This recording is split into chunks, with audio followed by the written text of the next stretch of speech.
നമസ്കാരം, ഞാൻ doctor Arun Oommen, neuro സർജനാണ്. പ്രായം കൂടുന്നതനുസരിച്ച് നമ്മുടെ ഓർമ്മശക്തിയും നമ്മുടെ തലച്ചോറിന്റെ പല പ്രവർത്തനങ്ങളും കുറയുന്നതായിട്ട് നമുക്ക് ശ്രദ്ധിക്കാൻ കഴിയും. അത് വളരെ സാധാരണയായിട്ട് സംഭവിക്കുന്ന ഒരു രീതിയാണ്. പല ആൾക്കാരും ഒരു 60 വയസ്സ്, 70 വയസ്സ്, 80 വയസ്സൊക്കെ ആകുമ്പോൾ അവരുടെ തലച്ചോറിന്റെ പ്രവർത്തനം പതുക്കെ പതുക്കെ കുറയാൻ തുടങ്ങും. ചില കേസുകൾ അത് വളരെ കൂടുതലായിട്ട് തന്നെ തലച്ചോറിന്റെ പല പ്രവർത്തനങ്ങളും വളരെ പെട്ടെന്ന് കൂടുന്നതായിട്ട് നമുക്ക് കാണാം.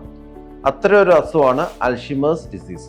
അതായത് ഒരു തരം ഡെമൻഷ്യയാണ്. അതായത് നമ്മുടെ ഡെമൻഷ്യ എന്ന് വെച്ച് കഴിഞ്ഞാൽ തലച്ചോറിൻ്റെ ഞരമ്പുകൾക്ക് തേയ്മാനം അല്ലെങ്കിൽ ഡീജനറേഷൻ സംഭവിക്കുമ്പം ഉണ്ടാകുന്ന ഒരു രോഗാവസ്ഥയാണ് ഡെമൻഷ്യ അല്ലെങ്കിൽ അൽഷിമേഴ്സ് ഡിസീസ്.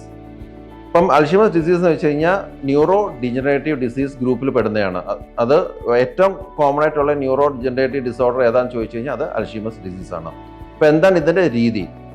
തുടക്കത്തിൻ്റെ സാധാരണ രീതിയിൽ ഒരു 50 വയസ്സ് മുതൽ ശേഷമുള്ള ആൾക്കാരിലാണ് അത് കൂടുതലും കാണുന്നത്. അത് അതിൻ്റെ രീതി എന്ന് വെച്ച് കഴിഞ്ഞാൽ ആദ്യം ഏറ്റവും ശ്രദ്ധിക്കുന്നത് വെച്ച് കഴിഞ്ഞാൽ ഷോർട്ട് ടേം മെമ്മറി ലോസ്. അതായത് നമ്മൾ അന്നത്തെ കാര്യങ്ങൾ നമ്മൾ പെട്ടെന്ന് മറന്നു പോകുന്നു. അതായത് നമ്മളൊരു സാധനം വെച്ച് കഴിഞ്ഞാൽ നമ്മളത് മറക്കുന്നു, അല്ലെങ്കിൽ നമ്മുടെ പേര് മറക്കുന്നു, അല്ലെങ്കിൽ നമ്മൾ ഒരു കാര്യം ചെയ്തുകൊണ്ടിരിക്കുന്ന ഇടയിൽ അത് പെട്ടെന്ന് നമുക്ക് ബ്ലാങ്ക് ആയി പോകുന്നു. അങ്ങനത്തെ പല രീതിയിലുള്ള അതങ്ങനെയാണ് അത് തുടങ്ങുന്നത്.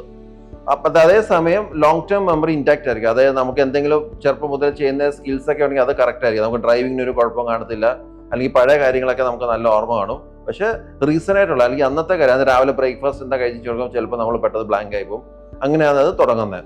അത് ക്രമീതമായിട്ട് ഇങ്ങനെ പതുക്കെ കൂടി പോയിട്ട് ഇങ്ങനെ ഓരോ പുറകോട്ടുള്ള എന്ന് വെച്ചാൽ നമ്മുടെ പുറകോട്ട്, അതായത് ചിലപ്പം റീസെൻ്റ് ആയിട്ടുള്ളത് കുറച്ചും കൂടി റിമോട്ടിലേക്കൊക്കെ ഇങ്ങനെ ഓരോ സ്റ്റേജ് അനുസരിച്ച് ഇങ്ങനെ മെമ്മറി നഷ്ടപ്പെടുന്നത് നമുക്ക് ശ്രദ്ധിക്കാം. അത് കൂടാതെ തന്നെ നമ്മുടെ ബിഹേവിയറിൽ പല ചേഞ്ചസ് വരാം. പെട്ടെന്ന് ദേഷ്യം വരുന്നു, നമുക്ക് ഒരു സമൂഹത്ത് പോയി അല്ലെങ്കിൽ ഒരു ഫംഗ്ഷനിലൊക്കെ പോയി കഴിഞ്ഞാൽ നമുക്ക് പെട്ടെന്ന് ഒരു കൺട്രോൾ കിട്ടുന്നില്ല, പെട്ടെന്ന് ദേഷ്യപ്പെടുന്നു, അവിടെ ഇരുന്ന് പരിസരബോധമില്ലാതെ നമ്മൾ സംസാരിക്കാൻ ശ്രമിക്കുന്നു, ആവശ്യത്തിൽ കൂടുതൽ സംസാരിക്കുന്നു, കൂടുതൽ സെയിം കാര്യങ്ങൾ പിന്നെയും പറയുന്നു. പിന്നെ കൊച്ചുകുട്ടികളുടെ പോലെ പെരുമാറാൻ തുടങ്ങും. അതായത് ഒരു സിറ്റുവേഷൻ അനുസരിച്ച് പെരുമാറേണ്ട ഒരു മെച്യൂരിറ്റി നമ്മൾ കാണിക്കാതെ വരുന്നു. അങ്ങനെ അത് കൂടി പിന്നെ നമുക്ക് നടക്കുന്നതിലൊക്കെ ഒരു സ്ലോനെസ് വരാം, ചിലപ്പോൾ ഒരു കോർഡിനേഷൻ, ഒരു വേച്ച് പോകുന്ന പോലെയൊക്കെ വരാം. അങ്ങനെ പല രീതിയിൽ അതങ്ങനെ പ്രോഗ്രസ് ചെയ്യുന്നു. പിന്നെ വളരെ സിവിയർ ആകുമ്പോഴേക്കും ശരിക്കും നല്ല മെമ്മറി ലോസ്, അതായത് സ്വന്തം മക്കളെ അല്ലെങ്കിൽ സ്വന്തക്കാരെ പോലും തിരിച്ചറിയാൻ പറ്റാത്തത്, അല്ലെങ്കിൽ വളരെ റിമോട്ടായിട്ടുള്ള പഴയ കാര്യങ്ങൾ പോലും ഓർക്കാൻ പറ്റാത്ത രീതിയിലേക്കുള്ള സ്റ്റേജിലേക്ക് പോകാം. അത് കൂടാതെ അതിൻ്റെ കൂടെ മറ്റ് അസുഖങ്ങൾ, അതല്ലെങ്കിൽ ന്യൂമോണിയ, അല്ലെങ്കിൽ പല രീതിയിലുള്ള അസുഖങ്ങൾ വരാം. അങ്ങനെയാണെങ്കിൽ വളരെ സ്ലോ ആയിട്ട് അത് ഇങ്ങനെ പ്രോഗ്രസ് ചെയ്യുന്നത്.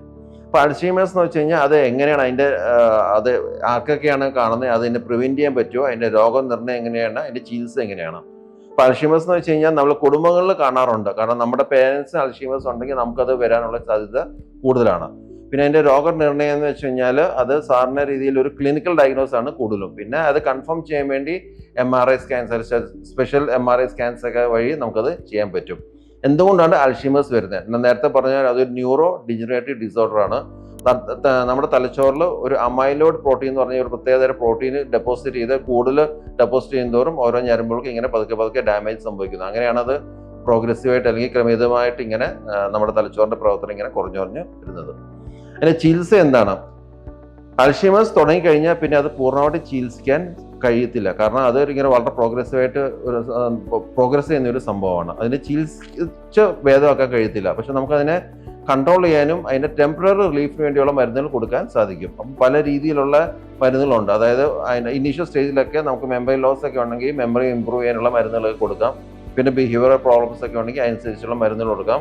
ബേസിക്കലി ഒരു സപ്പോർട്ടീവ് കെയർ ആണ് നമ്മൾ ഉദ്ദേശിക്കുന്നത്. അപ്പോൾ അൽഷീമേഴ്സ് തുടങ്ങിക്കഴിഞ്ഞാൽ അവർക്കൊരു കറക്റ്റായിട്ടുള്ള ഒരു സപ്പോർട്ടീവ് കെയറും കറക്റ്റായിട്ടുള്ള മെഡിസിൻസും കൊടുക്കുക. അതിൻ്റെ രോഗം മൂർച്ഛിക്കുന്നതനുസരിച്ച് അതിനുള്ള ബാക്കിയുള്ള കെയറുകൾ നമുക്ക് കൊടുക്കേണ്ടി വരും. വളരെ ലേറ്റ് സ്റ്റേജിലൊക്കെ ആണെങ്കിൽ പുള്ളിക്കാരൻ അല്ലെങ്കിൽ പേഷ്യൻ്റ് വളരെ ബാക്കിയുള്ളതിലൊക്കെ ഒരുപാട് ഡിപ്പെൻഡൻ്റ് ആവും.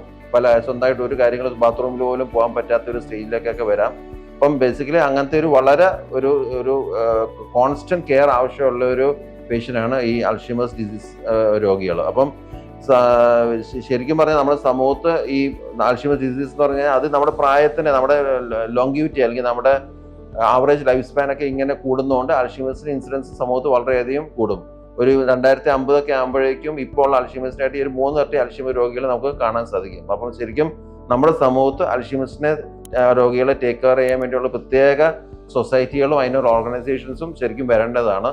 അപ്പോൾ എത്ര രോഗികളാണെങ്കിൽ അവർക്ക് എക്സ്പേർട്സിനെ കീഴിൽ വേണം ട്രീറ്റ്മെൻറ്റ് കൊടുക്കാനായിട്ട്. അപ്പോൾ അതിന് വേണ്ടിയുള്ള സ്പെഷ്യൽ ഓർഗനൈസേഷൻസ് ഒക്കെ വരേണ്ടതാണ്. ആ രോഗി അൽഷീമേഴ്സ് ആണെന്ന് ഡയഗ്നോസ് ചെയ്ത് കഴിഞ്ഞാൽ അവരെ അങ്ങോട്ടേക്ക് ട്രാൻസ്ഫർ ചെയ്ത് അവർക്ക് ആവശ്യമുള്ള എല്ലാ സ്പെഷ്യലൈസ്ഡ് കെയറും അവരുടെ മരണം വരെയും കൊടുക്കാനായിട്ടുള്ള ഒരു രീതിയും നമ്മൾ ഡെവലപ്പ് ചെയ്യണം. Thank you.